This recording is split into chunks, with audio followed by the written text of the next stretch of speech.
Yo, what's up mga idol, mga ka-Georgie. So for this video mga idol, ngayon ay hindi tayo nakapag-hunt, no?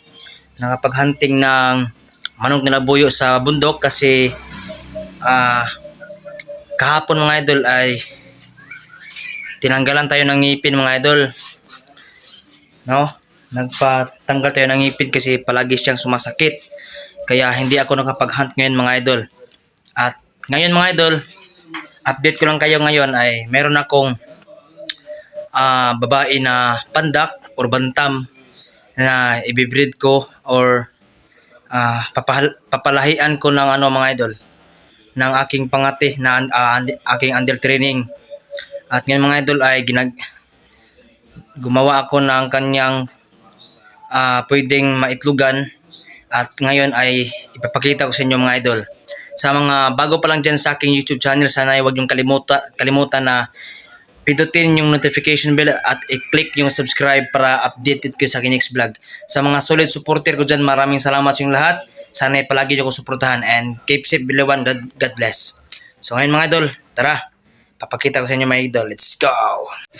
At ito na mga idol yung ating babae na papalahian natin sa ating under training mga idol. Ito yung babae na pandak mga idol.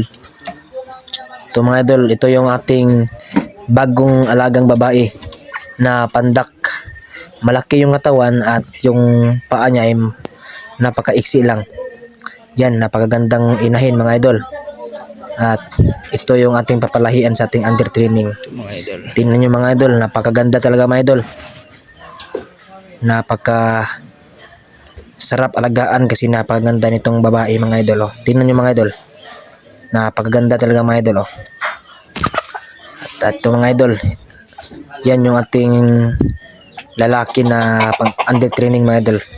Napakaganda ng kulay nito mga idol, kaya gusto ko itong papalahian para mayroong magmana o mayroong magamit tayo sa susunod na season. Ayan mga idol. Oh. Napakaganda yung kulay. Comment lang kayo mga idol kung anong kulay nitong ating under training. Yan mga idol. Oh. Napakaganda talaga mga idol. At ito na mga idol ay atin ang ibabalik. At ito pala yung ating ginawa na pugad mga idol para maitlugan na ito mga idol. Oh. Nilagyan natin na ng tanglad at dahon ng saging. Yan mga idol. Oh. Parang ready na itong magitlog dyan sa ating ginawang pugad. Yan mga idol. Oh. Napakaganda nating under training. Good news mga idol kasi yung babae mga idol na nilagay ko sa kanyang pwedeng itlugan mga idol ay positive mga idol. Naglilimlim siya ngayon mga idol. Tara, ipapakita ko sa inyo mga idol.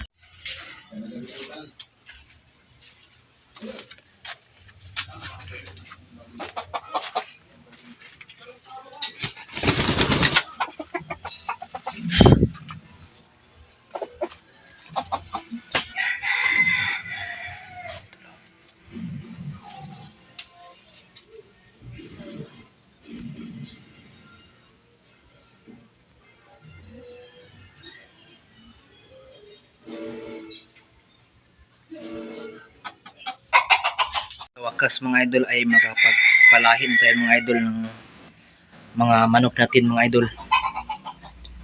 At ngayong buwan ay maganda mag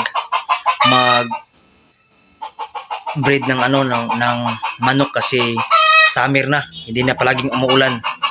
So yun lang yung aking update mga idol, no.